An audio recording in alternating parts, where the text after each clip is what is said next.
Walang relihiyon na makapagliligtas bagkus ang pagkakaroon ng relasyon sa Panginoon. Ito ang paboritong pananalita ng mga mangangaral sa iba't ibang mga sekta at relihiyon. Napakagandang pakinggan, ngunit sa likod nito ay maaaring ikapapahamak ng iyong kaluluwa. Alam niyo ba kung bakit? Una-una, wala kang mababasa sa Biblia na pagka di umano may relasyon ka sa Diyos ay ililigtas ka. Pangalawa, ginagawa mong sinungaling ang Apostol Santiago.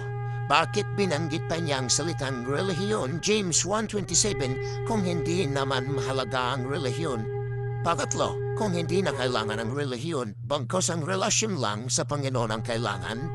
Bakit inaanyayahan mo pa na sumamba sa relihiyon mo na hindi naman pala kailangan ang relihiyon? Bagkus ang relasyon, pwede na pala silang sumamba kahit saan o sa bahay lang dahil may relasyon naman pala sila sa Panginoon? O baka hindi pa ninyo nababasa na may relihiyong ililigtas? Pakinggan po ninyo Ezekiel 34:22. Kaya't aking ililigtas ang aking kawan.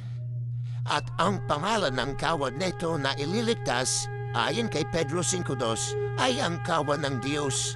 Sa wikang Ingles ay ang flock of God. Sino ba ang nasa loob ng kawan na ililigtas upang magkamit ng buhay na walang hanggan? Juan 10:27-28, dinirinig ng aking mga tupa ang aking tinig, at sila'y aking nakikilala at sila'y nagsisisunod sa akin, at sila'y binibigyan ko ng walang hanggang buhay.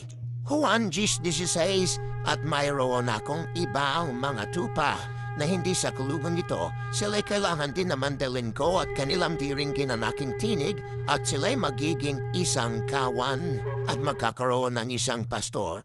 Sa makatuwid, itong relihiyon na ililigtas ay ang kawan, at ang nasa loob ng kawan ay ang mga tupa ni Jesucristo. Kaya binuo ng Espiritu ang pamalan ng relihiyon namin na ang kawan ng Diyos, mga tupa ni Jesucristo.